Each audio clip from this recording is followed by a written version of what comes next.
and welcome to Tales from the Midpack. I'm your host, Rebecca Hunt.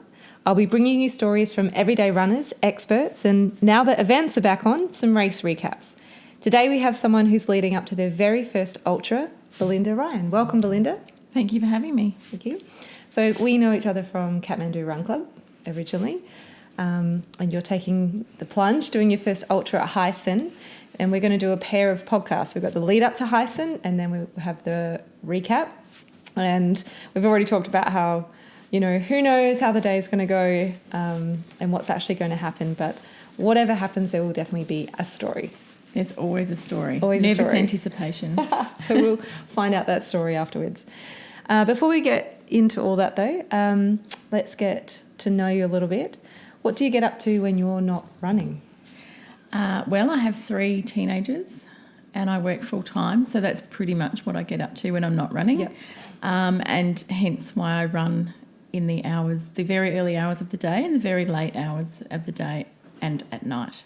And I really love light running, actually, so it works in well with my family commitments. Oh, cool. Yeah, you do get up incredibly early as well. I do, and I've dragged you out a couple of times. But really dedicated. So how long have you been running and what got you into it? I've been running since 2014. So my brother and his wife are devotees of parkrun, and they convinced me to bring my little family out and try this new thing called parkrun at Mount Barker way back in the end of 2014. Yeah. My first my first few parkruns, I went home crying because I couldn't even run the first kilometre, and I was really embarrassed about what that meant. But I loved it and I kept going, and eventually after quite a number of months I managed to crack 5Ks, and I guess in a way I haven't looked back since, and I really enjoy it. I did spend most of a number of years just running parkrun and just loving it and loving the community atmosphere, and then again my brother and his wife talked me into trail running and once I got a taste of that, I couldn't stop that either. So and then challenged into running a half marathon, and I guess here we are at the looking down the barrel at Heysen 60 now, just to see if I can do it. Wow. You have said that your running turned into an obsession 3 years ago with a 13-kilometre trail run at Mount Crawford, and I remember that year. 2 degrees, we got wet within the first kilometre in our feet, big creek crossing up to our knees later. Yes. And I remember my right foot being half numb at the start line. Just couldn't feel anything because it was so cold. I've never seen such a big did not start list as I have at Mount Crawford that year. Yes, I remember it was freezing. But that's where you say your passion began. So what was so special about that run? It did. It was very daunting because my very first trail run was 13 kilometres and I'd never, ever run that far. And it was freezing, it was muddy. I ran it in some really old road shoes. I didn't have any such thing as trail running gear. I probably didn't even have a hydration pack. I just went completely underprepared and just had a go. And I just remember running and shuffling those last few kilometres and absolutely loving it, and got back to the car, couldn't feel my fingers, toes, covered in mud. My shoes were completely trashed. And I looked at my brother and my friend that had run the same event, and I just said, I can't wipe the smile off my face and I can't wait to do the next one. Awesome. And yes, I've been going since then. That's pretty amazing. You got that passion from that one, the one that deterred a lot of people away. Yes. Yeah. Actually, I think at one point we went through a creek crossing, not the first one, but there was one right deep into the trail run, and I went up to my knees or my thighs in this creek, and just thought, what am I doing here? This is incredibly crazy. But forged in fire, really. Yes. So you reached a point this year where you began doing long runs on trails on your own. So what was holding you back originally, and what gave you the confidence to start doing that? I think fear holds us all back from doing things that are a bit scary. And this year has been a year for me to challenge and do a few, I just called it, doing a few big scary things. I'd always relied on others to see me around the trails. And I guess I just got a bit more confidence in my running, and I really started to have a lot more fun as I started to feel a bit more confident on the trails. So organised some group runs where I organised them, said, let's go run here. And then I thought it's probably time for me to stop taking a buddy everywhere, as much as I love running with run buddies because we have a great time. Yeah. Lots of talk, as you know. I felt I needed to challenge myself, mapping out some trails and going on my own. And I really enjoyed them as well. Just that time alone in nature, running. Yeah, it was amazing. Yes. It is the you know, best. I can see that on your face. Yeah. So you have been getting out regularly in lots of national parks and forests, and, you know, we're saying, yes, we totally get it. But are you able to define what it is that you love about trails? There's a few things about it, I guess, for me. So as a kid growing up, I grew up near Kaipo Forest. Yeah. So as a kid, I spent many hours out there riding my horses. And so it actually brings back a lot of those feelings of that freedom as a kid and a young teenager being out alone in nature just with me and my horse. So it brings back a lot of those feelings. And I think also just, you know, where I am in life now, it just clears my head, and there's nothing else you can really think about, you know, you're thinking about one foot in front of the other. It's the basics, and it just clears your mind, and it just can't help but make you happy. The endorphins, obviously, that you get from running just make me feel great. And I look around and, you know, you really appreciate nature. You stop and you look at the kangaroos, the koalas, whatever else that you're seeing, the creeks, and just nature in general. It's just, I just find it really beautiful and refreshing. And I'm always a much better mum when I get home from a run out in nature. You did your 100th park run in December last year. Do you think that post-COVID, when park runs are back on, that you'll go back, or are you too much of a trail runner now? No, I don't think anything could really replace the feeling of parkrun. So I don't know what my stats are on parkrun, but I would probably almost be 50-50 run, walk at parkrun. Yeah. I enjoy the challenge, you know, from coming from someone that couldn't run the first K to now trying to push myself to run faster over that 5K. You got a PB recently, didn't you?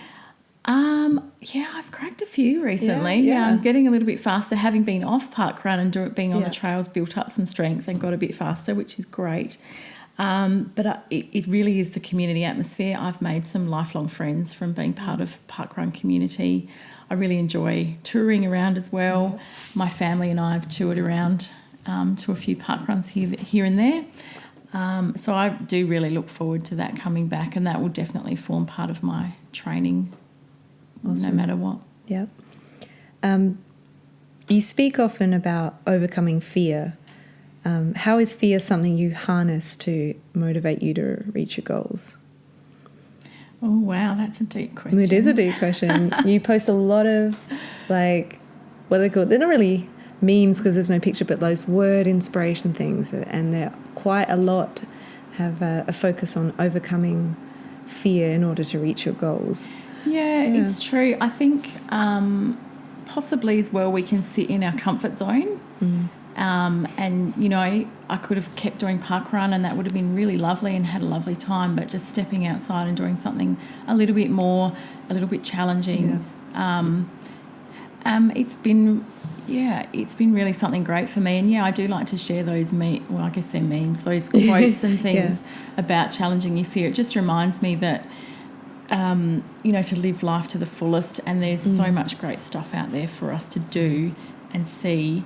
And as I reach each new challenge, it just makes me feel great. And, you know, just reach for something new. I was reflecting after Kaipo on Sunday on the way home. I had a realisation that it was 12 months ago. I was at the end of Cleveland watching the 25K people come in, and someone said to me, are you going to, you know, is that something you're aiming for? And I looked at them and I said, I'm never, ever going to do something like that. It's not in me. And I look back now and go, oh, well, apparently it was, because I did the 25K at Kaipo on Sunday, as you know, because we ran together for a little bit. And now I'm aiming for Heysen. And I'm really nervous, but I'm really excited too. So, deep question, but maybe it'll prepare you for the inevitable. Why are you doing that you're going to get, especially from non-runners? Yeah, I've had a lot. I have had a lot of that. Yeah. And it's basically because I can. because it's there, because I can. Yeah. Big scary things. Big scary things. Now, you have joked that you've been getting so fit that you've become a sponsored athlete. You did something for Red Dust Active. Is that a cycling thing? No, Red Dust Active is a beautiful lady that I actually met in person recently, and she approached a few of us that are part of the Right Runners group, just asking us to product test and do a review on one of her new design headbands. Yeah. So, but yes, I just sort of took the joke out of it and said, well, obviously I've got product now and I'm being asked for my opinion and asked to wear it around places and talk about it. Yeah. So there you go. Ipso facto, I'm now a sponsored athlete. Exactly. But you do cycling and you've been getting into that. So what's it like balancing cycling and running, those two passions?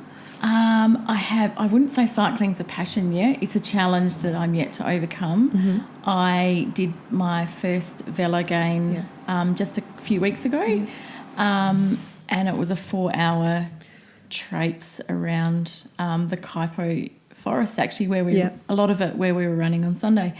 And it was great fun. I did have a 20k lesson the week before to actually teach me how to ride my mountain bike properly. Having not really had a great lot of experience in bike riding, it seems really simple, but actually when you're out on the tracks, it's a bit harder. So it is another of my big scary challenges that once Heysen is over, my next challenge is to ride 100 k's somewhere, probably flat. I was just thinking, do you remember at the Kaipo event, the zigzags near the end? Yes. You remember passing the bit where there was this jump? Yes. That was enormous. And then you land and then bang, you're straight into these really knotty roots. And I had the thought, I was thinking of you specifically, but like, cyclists do this? Yes. Oh my God. They're truly mad. But I'd like to say I'm never ever going to do that, but I can't say that anymore. You were never going to run 25k. I was never going to run 25k. I was definitely never going to run 60. Who knows what's in your future? Do you find that cycling helps you running? I haven't done enough yet, but I think it will be a really good balance for me. And it's just something else I enjoy, and just because of the fact, and I can get out a bit further and do a few different things and balance my training. I'm not the youngest athlete, so I probably need to manage my load as well on my body. Yeah, I think it will work well for that, hopefully. Yeah. So you mentioned you worked up to your first half marathon. That was about a year and a half ago, and it was something you thought you couldn't do, and then you proved to yourself that you could. You said there were a few tears from feeling overwhelmed at the end. I had tears at the start line of my first half marathon going, I can't even believe that I'm here, like that I'm in this position. So I understand that feeling. Yes. What are you expecting to feel in Heysen? Like, what do you think it's going to feel like? I don't know yet. I honestly don't know. I get a lot of nervous energy before I run. So the tears don't generally factor into that. I think there will definitely be tears at the end again, just because of the amount of work that I've put in this year to get to Heysen. Hopefully everything keeps going to plan and I get there. I don't know how I feel. I'm just going to take it on the day, because we just can't predict what's going to happen. It makes me feel better. When I finished, I didn't know how I felt.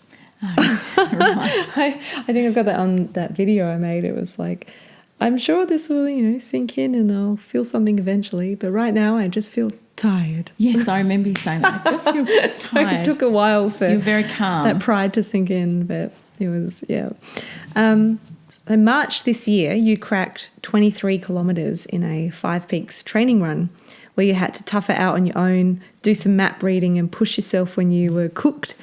What did you learn from that and other experiences like it that you think will prepare you mentally for your ultra? It was a really interesting day that day, and leading into it I was really nervous. I was nervous about being left behind. I was nervous about being lost. I had always run with buddy runners. But one thing I'll preface that is that I went into the Right Runners Facebook page and asked the night before, is anyone here running? And do you think I could hang out with you? and I had an overwhelming response, and I had a number of people meet me at the start line, introduce themselves, and we ran together for a while. And then I actually felt a bit comfortable and decided it was time to go on my own. So again, that was a bit of another big scary things.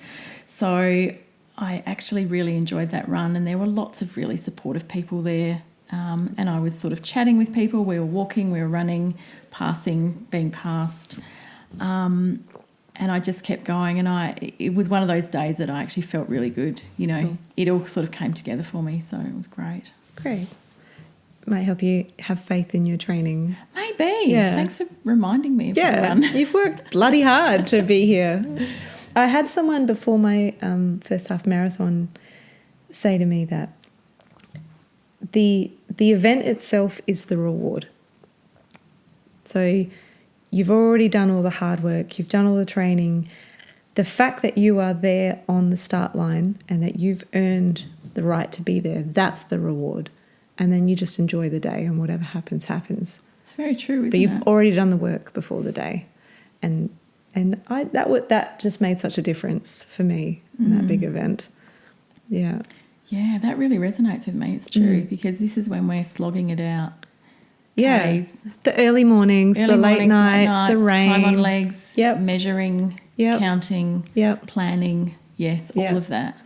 Whereas Heysen will be about looking at the pretty wildflowers and the national parks that you go through, and just the big campfire at the end, and just having a lovely time. Yeah, absolutely. Yeah. I just can't wait to get there. And it's probably one of my focus points is what does it look like at the end? What does the finish look like? Yeah.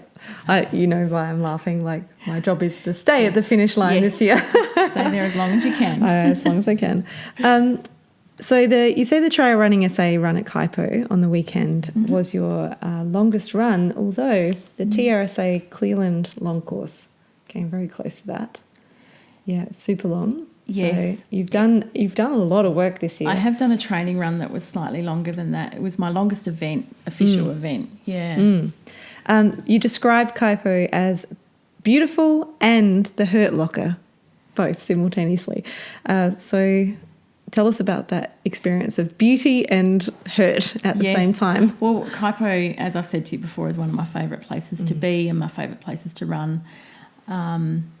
It has such big, beautiful avenues with those tall trees and the lush ground, especially at this time of year. As you know, I had been quite sick a couple of weeks ago. Yeah. So I was a bit underdone for the run, and I knew it was going to be quite hard. It was probably a bit harder than I thought.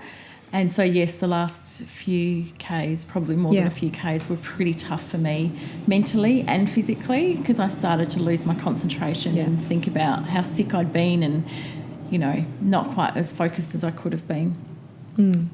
So, yes, I did hit the hurt locker for the last little bit, and I may have said some really naughty words in about the last 400 metres when my brother and my daughter came out to meet me and wanted to run with me, but I politely, possibly not very politely, asked them to not do that.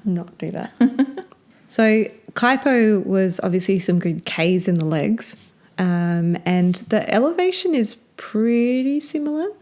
So I think it was just over 500 metres of elevation gain, and so you double that and add a bit more, and that's almost up to the 1,500-ish that you'll face.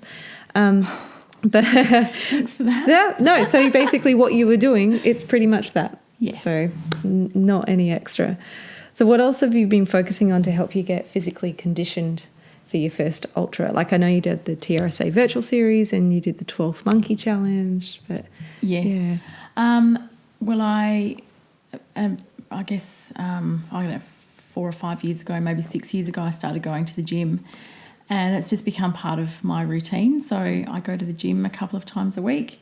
One is it's a strength and conditioning specialist gym, so we do boxing on one day and then more of a circuit style on the other day. Yeah. And when I can fit in an extra boxing class, I will, because I really enjoy it. Yeah. So hang on, you work full time, you have 3 kids, you're a cyclist, you're about to be an ultra runner, and you go to the gym regularly multiple times per week. Yes. Let's just clarify yes, I do. that. Yes. and the awesomeness that is. Oh, thank you. It's about not sleeping ever. So, again, it's just it's something I love. I've never been a gym goer either until I really started running. Yeah. And they've become part of my family and, my tribe now, I guess. I have a whole new tribe in my life. Yeah. As we've discussed before. So if I don't go to the gym, I don't get to see some people from my tribe and I miss them. So it's as much about the community and being around those people as it is about keeping my body strong and as healthy as possible. And I'm one of those people that can't run. I can't run every day. I can't run 5 times a week. My body just doesn't tolerate it. So I need to mix it up and work. But I do find the stronger that I am from that training, the better that I run. Yeah, definitely. I would agree. And I just squeeze it in at dawn. Yes. You had to spectate conquer the summit because, as you mentioned before, you've been ill. So what impact has being ill had on your training and how have you come back from it? I'm not sure that I'm fully back yet. Kaipo probably wasn't my greatest run, but it was a good benchmark to see that I hadn't lost a lot. Because I had tonsillitis, it wasn't like I've got an ongoing flu with a cough or a runny nose for weeks. So the fact that I was very sick for a period of time and I was able to come back, watching my tribe again, another part of my tribe, the Summiteers runners that run up the summit regularly and I run with them, watching all of them do this conquer the summit that we'd waited for so long. It was a bit heartbreaking. But what I did get to do was watch my 14-year-old daughter, smash 20 Ks like an absolute champ in 2 hours, mind you. So, it was... Do you know what the elevation was in that? I didn't look that up. I think it's the 350. Yeah. So, and it's, all at one part, really, the elevation. Wow. So, yes, I feel like I'm coming back. I've got a little way to go, but thankfully I don't think it's slowed me down too much. Yeah. I'm going to shift into some practicalities. Your first ultra, what are you thinking for gear? I'm thinking that I was advised to start working on my diet plan, my fueling plan. All right, so lump it all together. We've got gear, we've got fuel, we've got hydration, because God forbid we call it food and water. Yes. We're ultra runners. We must say hydration. Right. Well,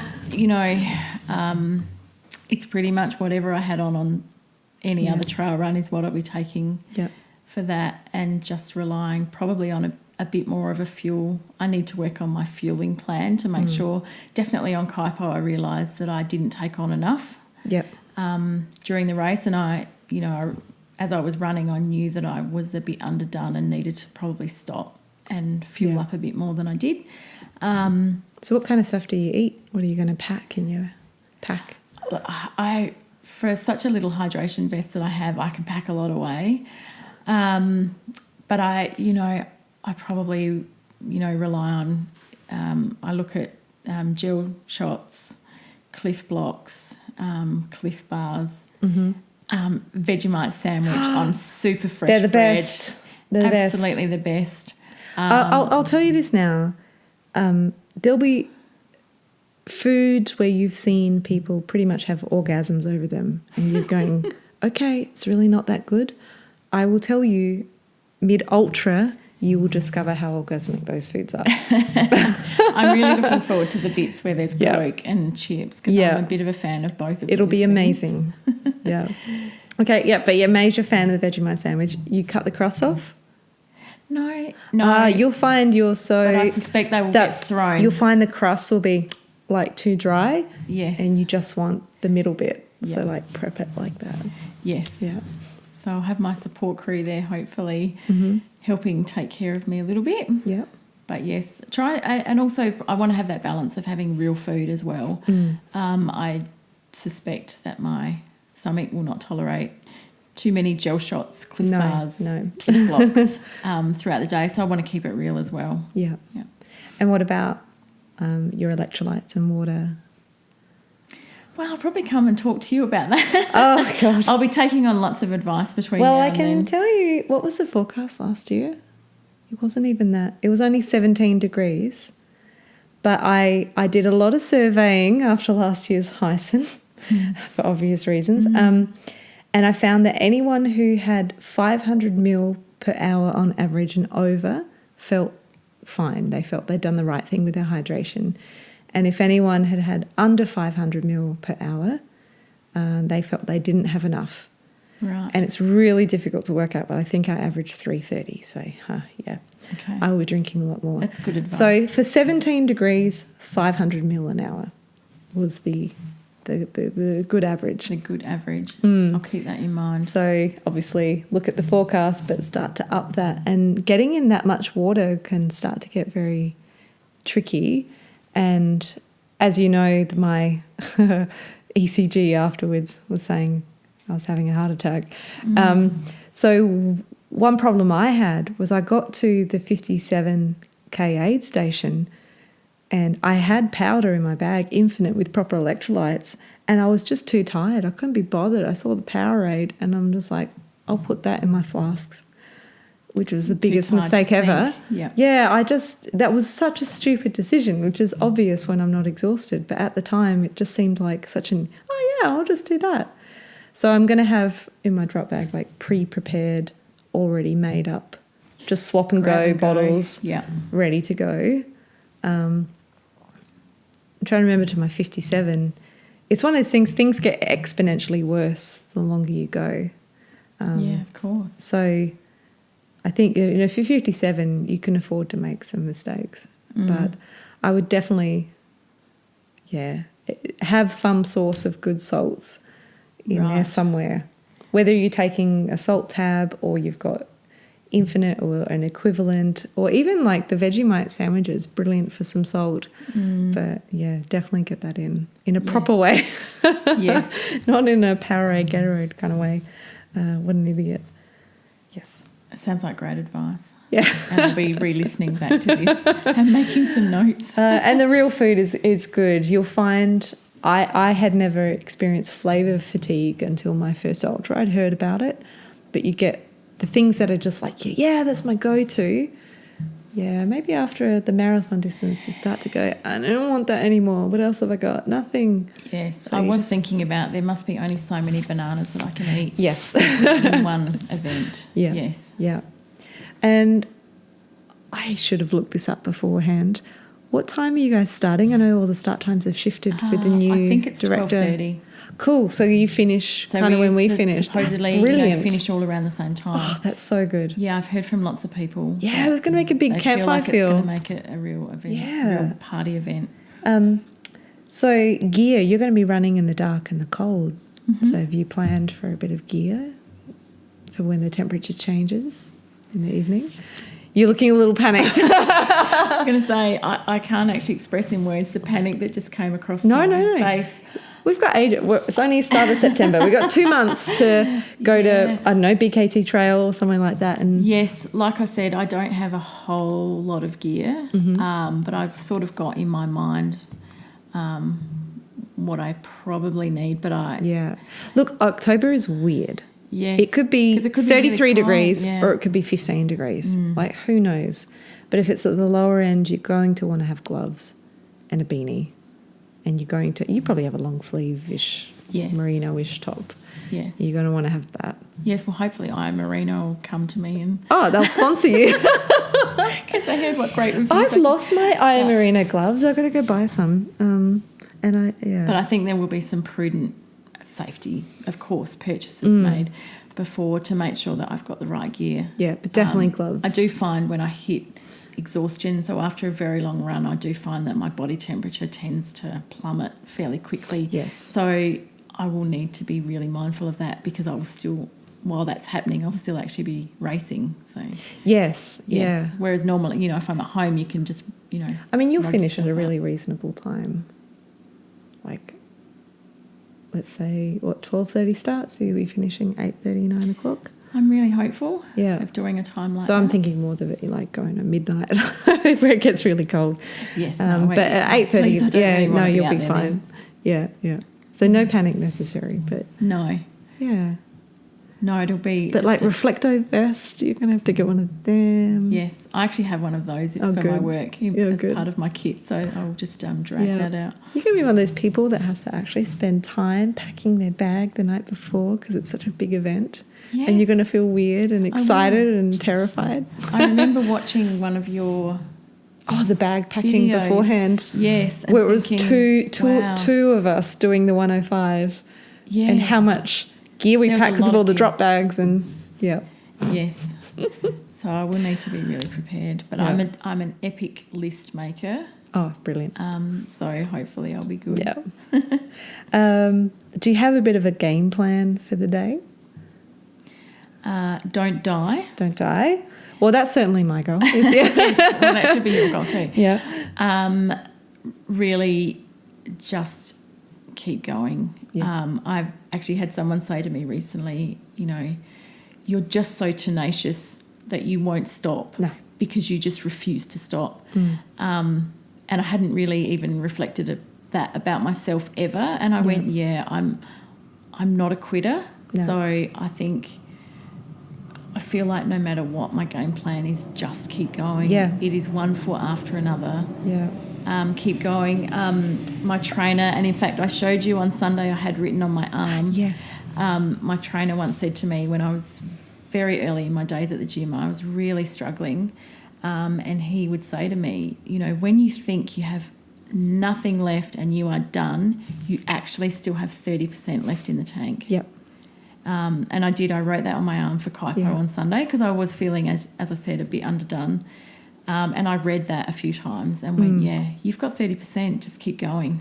That ties in with the central governor theory of that your brain will shut you down and send you pain signals and send you exhaustion signals as a warning, saying it feels like a barrier is coming. So it will warn you before you've reached that. Yes. To try and scare you into stopping. Yes. But when your brain is sending you those signals, you actually have a fair bit still left in the tank. Your brain is very protective. That's what I was going to say. Yes.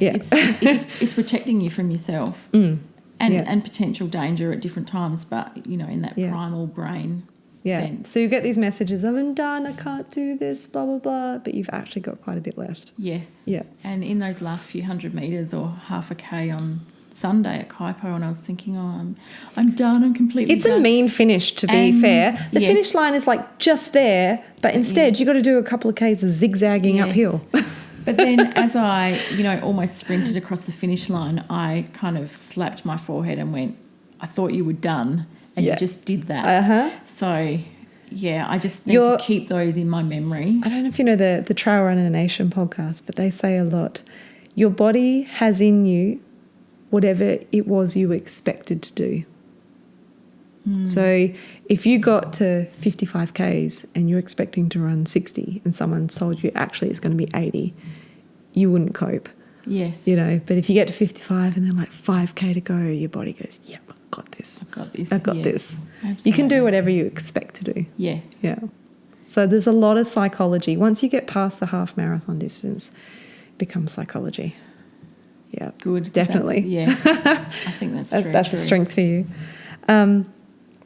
So one thing that is a little interesting with psychology is often people like think positive and visualize good things, blah, blah, blah. But psychological advice is actually the opposite. It's what is going to go wrong? What are the disasters? What could stop me? And then you strategize. Well, if that happens, I'll do this. If this happens, I'll do that. So when you're out there and something happens, you don't panic because you've already thought about this and you've already thought of a solution. So thinking of the negative is a positive in ultra running. Yes. Because it makes you feel resilient and like you can cope. So have you thought about potential obstacles you're going to face on the day and how you'll overcome them? I've probably adopted the thought process of deny, actually. Yeah. I haven't thought about what if I get blisters or what if this hurts or that hurts. I've tried to really focus on how am I going to finish, what will it feel like to finish and holding that.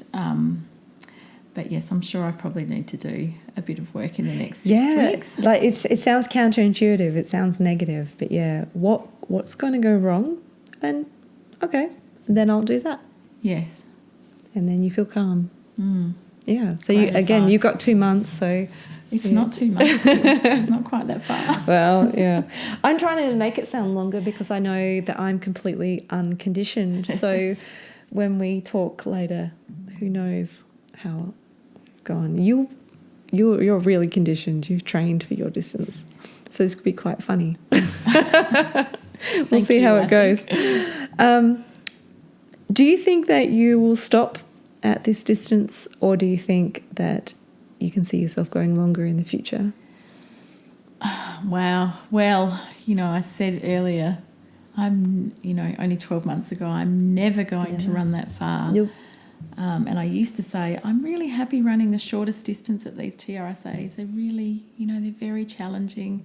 And then I started doing the middle, and now I'm, hitting the longer ones, and now I'm headed for Heysen. So if I said never, I feel like it would be on record, public record. It would be on record.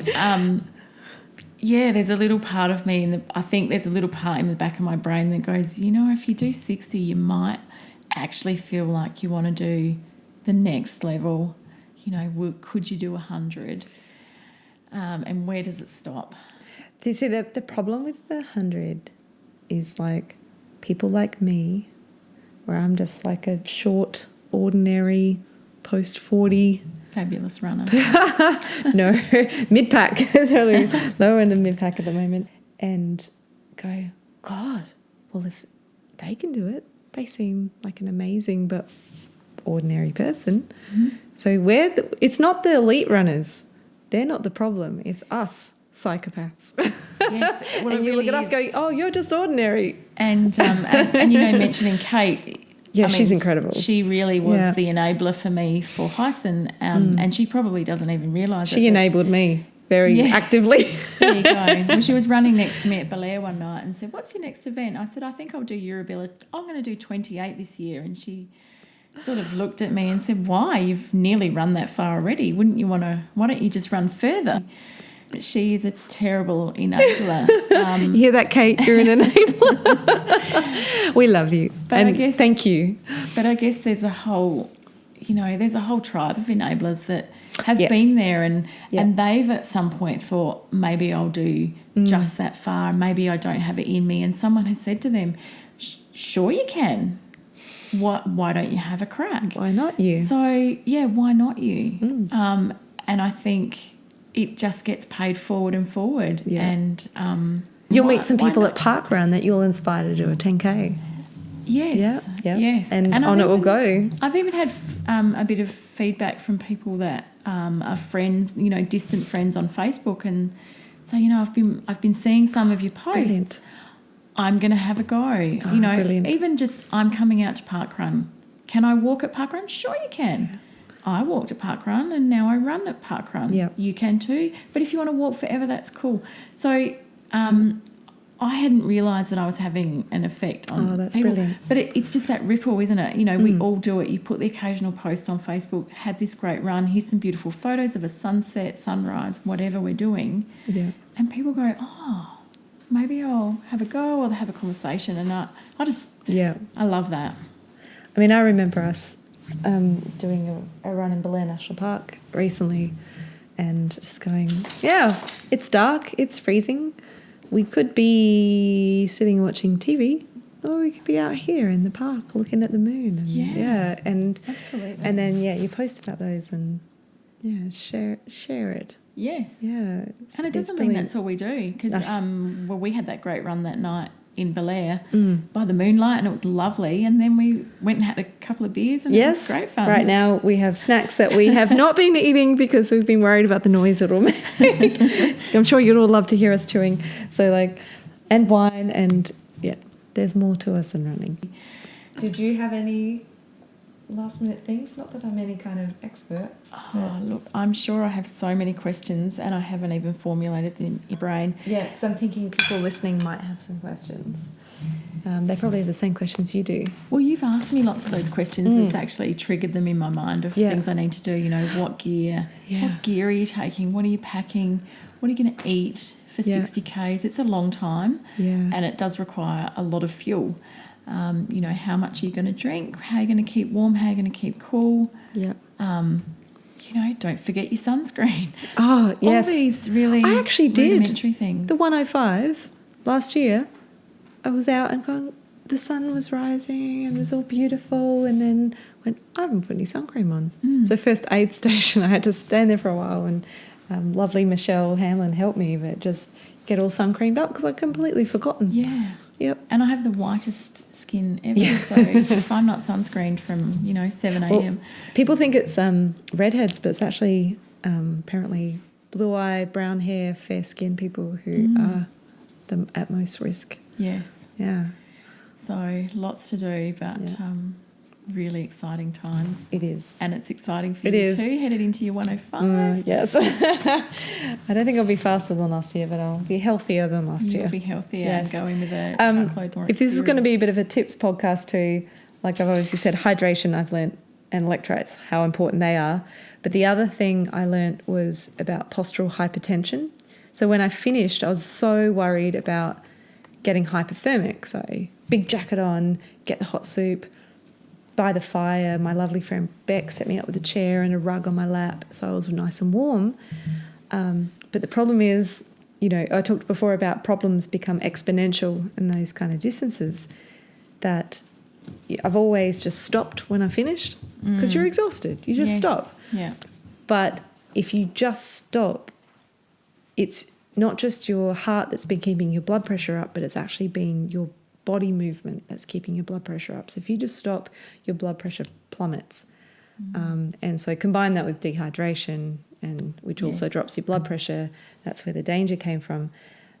So if you see me at the finish line, I'll be marching on the spot and moving my legs and moving my arms so that when I finish, I don't simply just stop. So that would be my other tip. Just, you have to do the cool down once you get to these bigger distances. You can't just skip cool down, which is fine after, you know, the 25k kypo, don't cool down properly. That's fine. You can get away with that. Yes. But these big distances, you can't get away with things. So that would probably be my hot tip. Yes. Yeah. And educating your support people, I think. Yeah. If you've got support people there, make sure they know things like that. Keep me, if I'm not able to, then you must remind me to keep moving at the end. Or if I, you know, ask me, have I been drinking, how much? Ask me how much I've been drinking, for when your brain starts to sort of fade off a bit. Yeah. You just made me think, I've got a friend, and I might actually say this. I'll put a link. I always put all the links to everything we've mentioned in the show notes, but a friend who's doing a 200 miler soon, and he has a fundraiser. I hope I'm not getting this wrong, Miles for Travis, but I'll definitely have it in the show notes. But, you know, he's much faster. So he's not really mid-pack, but his wife might be good to talk to. She talks about how, you know, you've got to have the instructions from the runner. As you as a support crew know what they need, what they want, and what they then come in with at an aid station when they're exhausted and can't think properly can be different. But you've got to listen to their pre-race instructions and follow what they said then. Make sure that I eat. So when they come in going, oh, I don't feel like anything, I don't want to eat. You go, no, you told me to tell you you needed this many calories or you needed this kind of thing, and get them to eat. Yes, definitely. And that was really apparent in the Barkley Marathon docos. Yeah. Their support crew were, they were they already knew exactly what they needed to give everyone as they came in. Yeah, because you can't think rationally for yourself. Or write a list on your hand or something. Write yourself a list. Yeah. Okay, well, this isn't goodbye, because we're going to be talking to you afterwards and see how it went. We sure are. But thank you for your time this evening. And like I said, I'll have links to everything that I've mentioned, and we will get to talk to Belinda in a couple of months. Exciting times. Thank you so much for asking me to do this. It's really it's exciting. fabulous. Thank you. All right. Goodbye, everyone. It's time for snacks. Bye.